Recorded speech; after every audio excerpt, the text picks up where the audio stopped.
Olá, seguidor do Olhar do Vale. Hoje trazemos mais uma entrevista com os candidatos a prefeito nessa eleição suplementar de 2023 aqui na cidade de Brusque. Hoje vamos conversar com o candidato Paulo Essel, do Partido dos Trabalhadores. Candidato, primeira pergunta que eu faço para o senhor, e o seu tempo passa a contar a partir de agora, eu gostaria que o senhor, apesar de já ter uma história como prefeito aqui na cidade, se apresentasse ao nosso eleitor. Bem, Anderson, primeiramente, muito obrigado por esse convite, por essa iniciativa do Olhar do Vale, de levar essas informações para todos os seguidores. Sou candidato a prefeito nessas eleições, fui prefeito já por 2 mandatos, de 2009 a 31 de março de 2015, também já fui deputado estadual. Eu recentemente estava numa posição junto ao governo federal, ocupando a função de superintendente do Ministério do Trabalho aqui em Santa Catarina. E nessas eleições suplementares, que com certeza pegou todos desprevenidos, de surpresa, porque nem a classe política, nem a população esperava essa eleição nesse momento. Então sou um dos candidatos nessa eleição e tenho como companheira de chapa a enfermeira Dida Mafra, do PSDB.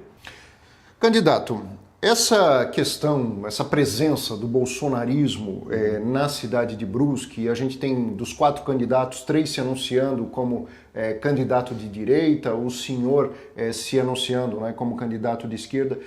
Esse tipo de influência pode atrapalhar a sua candidatura? Não, tá. Existe uma briga na cidade, porque a gente está acompanhando, pelo monopólio da direita.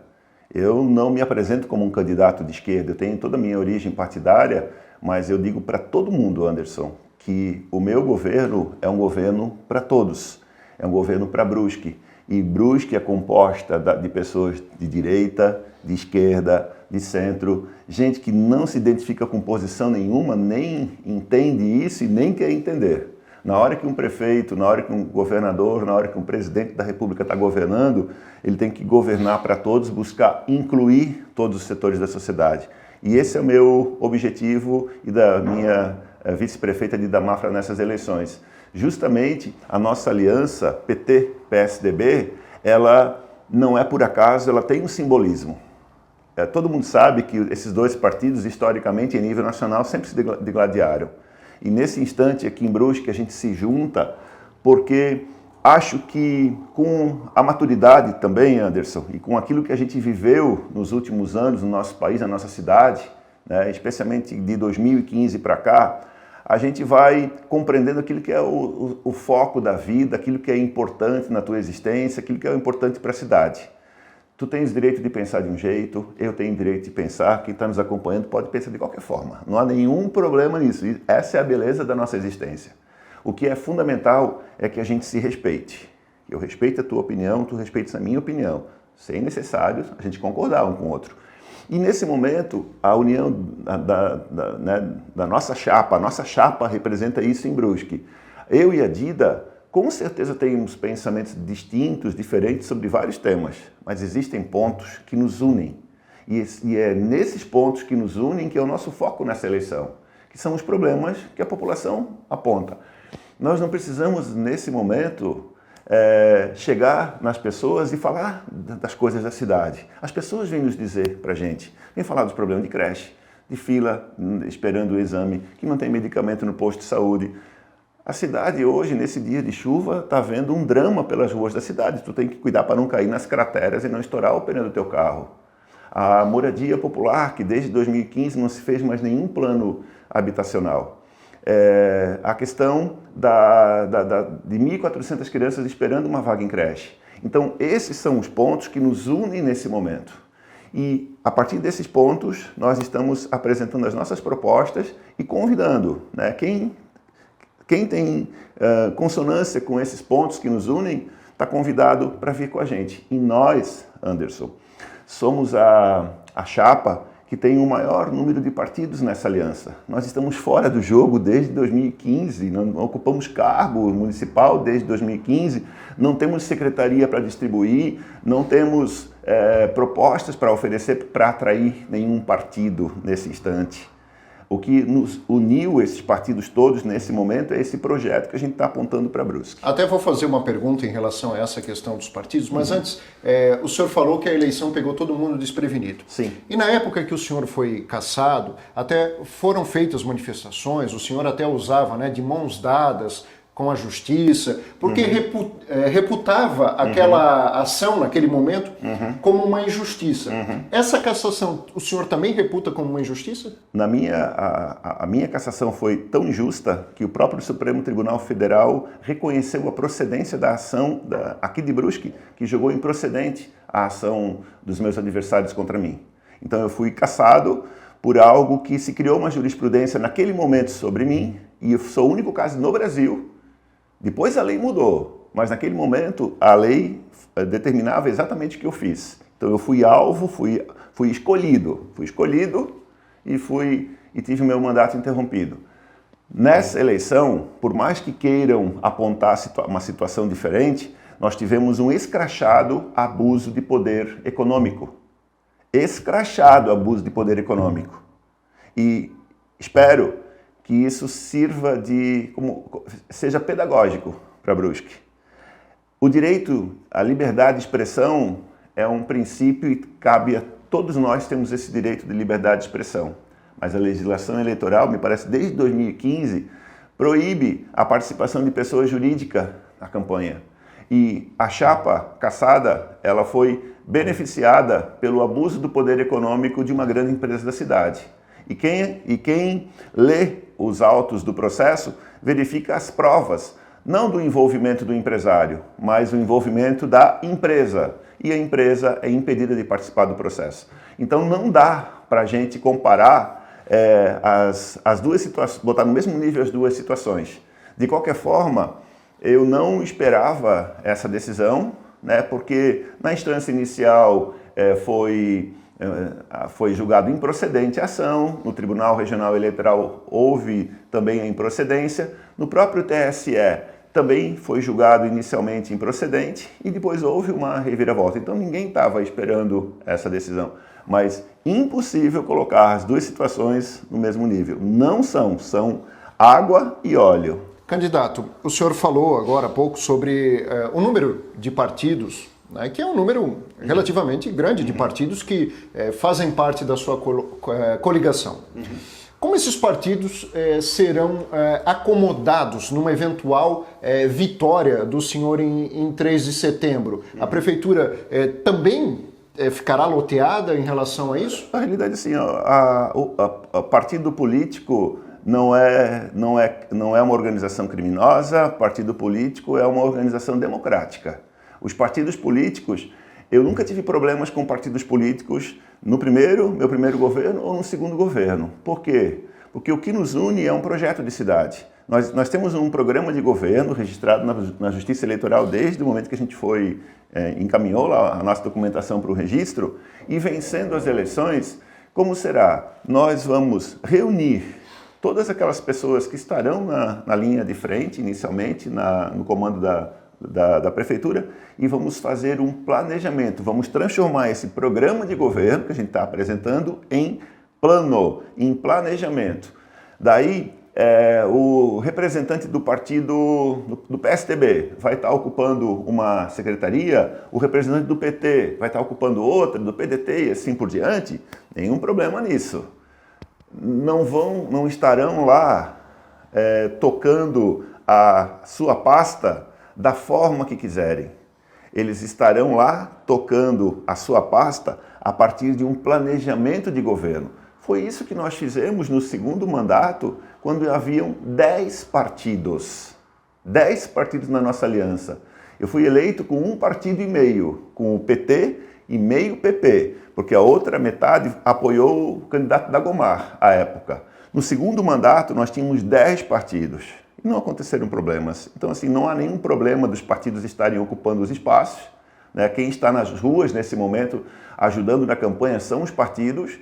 e são organizações democráticas. Então é assim que a gente vai conduzir o governo. Candidatos, no seu plano de governo, na área da saúde, o senhor fala que algumas unidades de saúde funcionarão num horário estendido conforme demanda.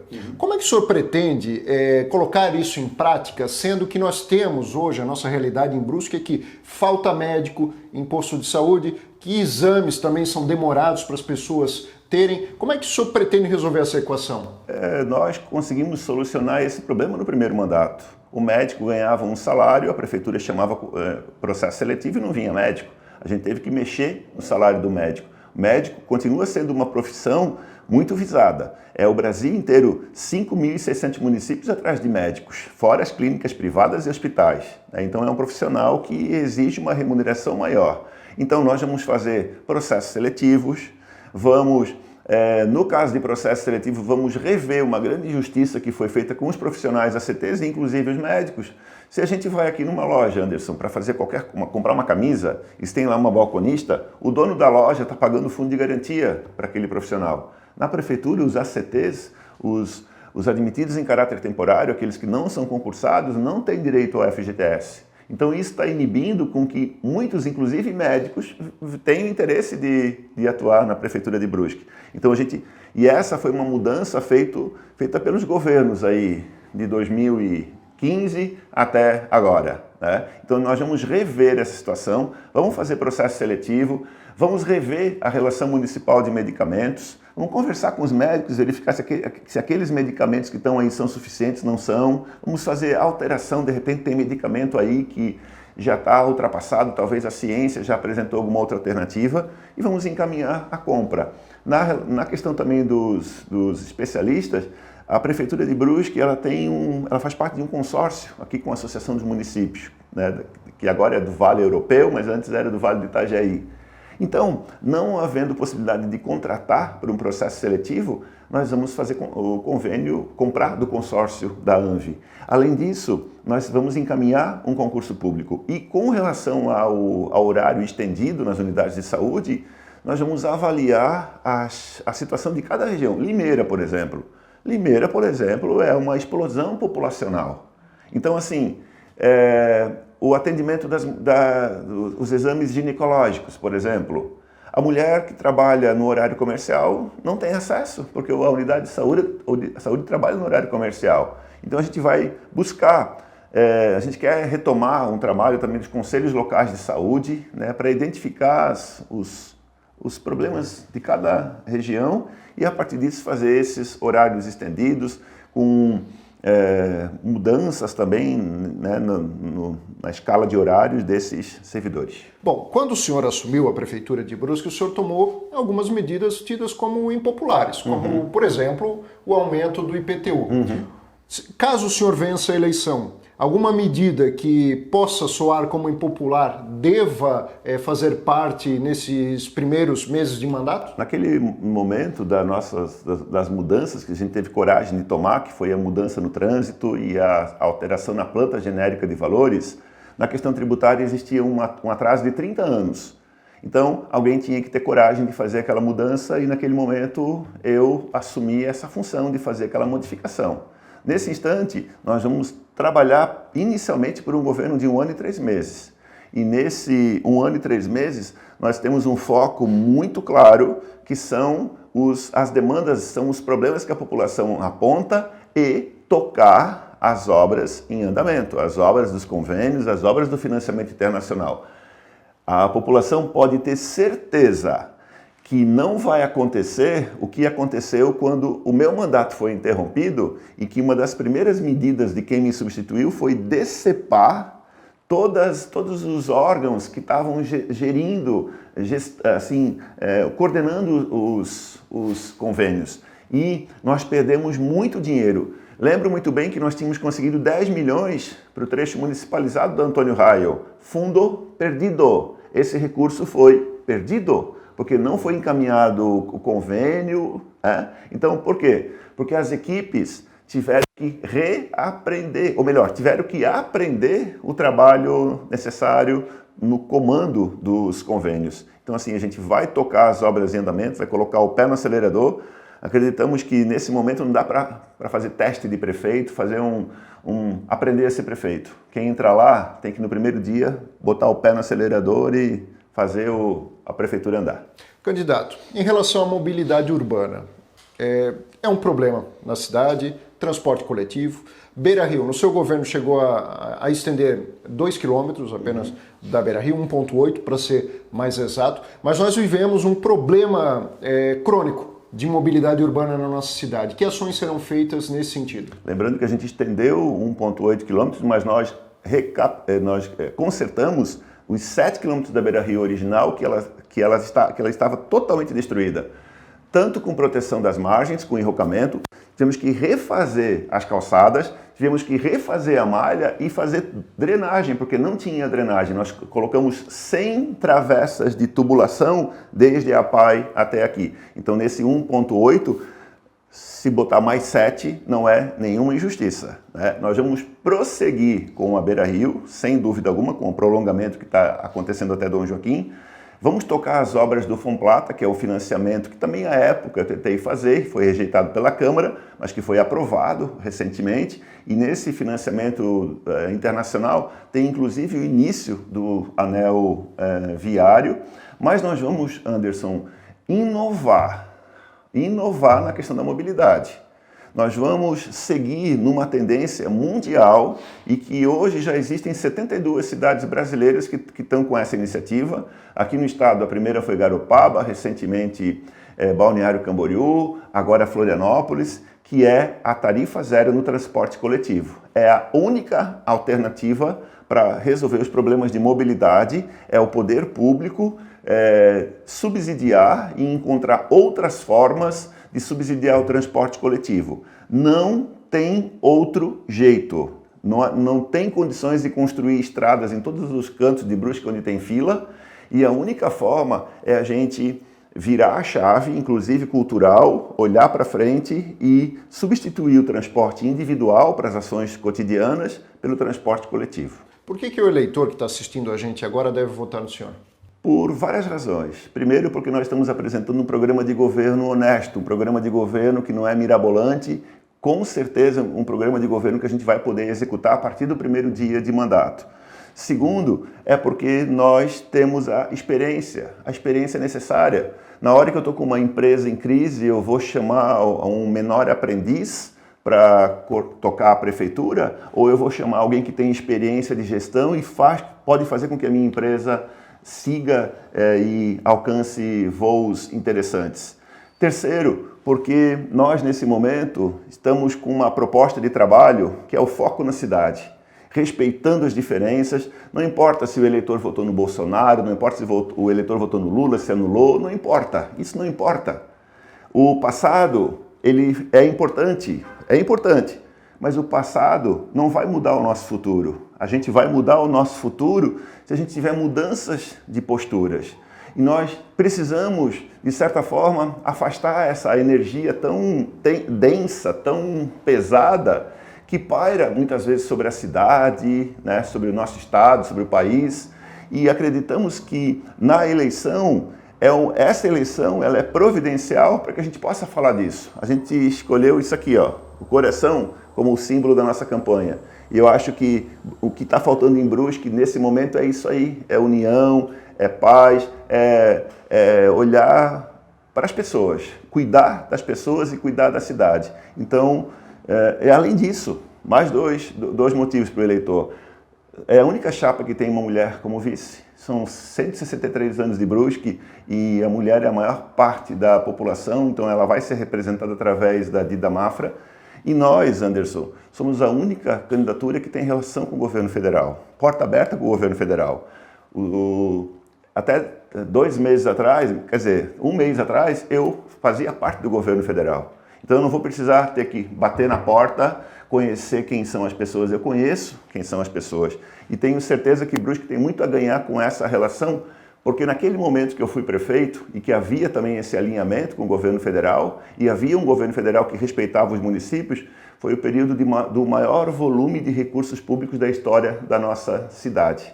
E, além disso, em relação ao governo federal, apesar do governo estadual ser do PL, o governador Jorginho ser do PL, eu fui deputado com o Jorginho na Assembleia Legislativa, então também não tem nenhum problema de relacionamento com o governador. Bom, o espaço fica aberto, agradecendo a entrevista, para o senhor pedir diretamente o voto ao eleitor. Com certeza. Então, com base em tudo aquilo que a gente conversou aqui na entrevista, a gente gostaria muito de te convidar, né, convidar os nossos seguidores para acompanhar esse projeto que olha para frente. Com serenidade, com alma leve e com coração aberto. Coração aberto para entender que as diferenças fazem parte da nossa vida. E é na soma dessas diferenças que a gente vai construir o futuro. Aperta 1, depois o 3 e confirma.